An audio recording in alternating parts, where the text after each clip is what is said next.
C'est la nouvelle analyse technique du CAC 40 en point matinal, et donc suite à la baisse enregistrée en fin de semaine dernière, suite donc dernière de Donald Trump concernant la mise en place de ses droits de douane, eh bien il a fait marche arrière suite à un coup de téléphone dans la nuit de la part d'Ursula von der Leyen. Eh bien on revient ici sur un niveau proche de celui qui était avant justement qu'il ne fasse cette déclaration. Donc on rééquilibre les choses, on réintègre la partie supérieure à la zone des 7800 points, et pour l'instant on laisse ici à cette attaque baissière qu'un statut de, je dirais, d'attaque temporaire pour l'instant qui est équilibré, mais nous allons voir quand même qu'il a laissé des traces.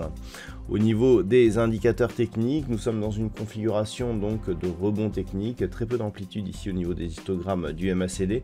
Le RSI est toujours sur une trajectoire plutôt baissière. Quant au volume, ils sont assez équilibrés.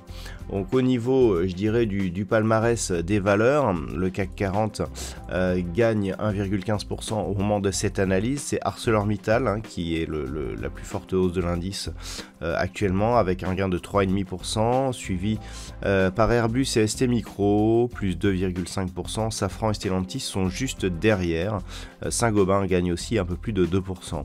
Au niveau des plus fortes baisses, seulement 5 valeurs dans le rouge ce matin. Crédit Agricole perd un peu plus de 5%. Téléperformance aussi perd 2,7%. Alors dans les deux cas, il s'agit d'un versement de dividendes qui explique cette baisse, tout comme Dassault Systèmes et Orange qui sont sur des pertes minimes. Carrefour perd 0,2%. Donc on voit un marché qui rebondit quasi dans sa quasi-intégralité. On se repositionne ici au-dessus des 7800 points, donc on a toujours un range ici 7800-7910 à surveiller. On a versé du dividende, donc accessoirement si on regardait sur le CAC 40 GR, c'est-à-dire dividende réinvesti, on serait un peu plus haut.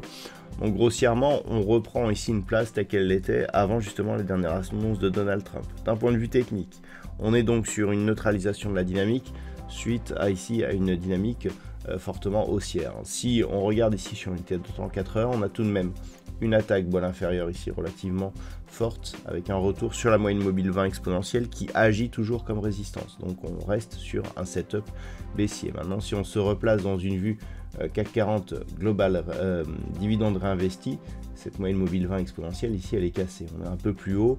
Bon, la différence n'est pas particulièrement exceptionnelle, mais ça crée quand même une différence. Donc ce qu'il va falloir surveiller aujourd'hui, c'est un éventuel contact sur la zone des 7800 points. On est déjà venu tester cette zone, puisqu'on a un plus bas à 7799,81. On peut dire que c'est très précis. Le fait de repasser au-delà des 7855 nous permettrait de voir le CAC 40 et sa future évolution potentielle d'une manière un peu plus optimiste. C'est un petit peu ce qu'il va falloir surveiller, sachant que la rupture des 7910 points validerait tentative de reprise haussière que nous avons eue en milieu de semaine dernière. Si les cours venaient à recasser ici 7800 points, après justement cette dernière annonce de Donald Trump, on validerait un potentiel retournement dans un point plat si on regarde un petit peu ce qui fait une belle hausse, des cours ici qui consolident.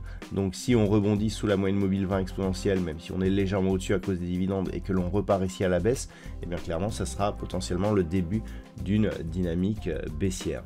Donc les points à surveiller 7800 puis éventuellement 7725 points, sachant que le point à casser ici pour inscrire un nouveau plus bas se situe sur cette zone des 7620 points. Voilà donc ce que l'on peut dire sur cette analyse technique du CAC 40 pour aujourd'hui. D'un point de vue macroéconomique, la séance risque d'être relativement calme puisque c'est férié au Royaume-Uni et aux États-Unis. Il n'y aura pas de statistiques majeures aujourd'hui, juste un discours de Christine Lagarde, donc la présidente de la BCE, qui interviendra vers 16h30. Voilà donc ce que l'on peut dire pour aujourd'hui. Je vous souhaite de passer une bonne séance. On se retrouve dès ce soir pour toutes les autres analyses techniques du site boursicoté.com.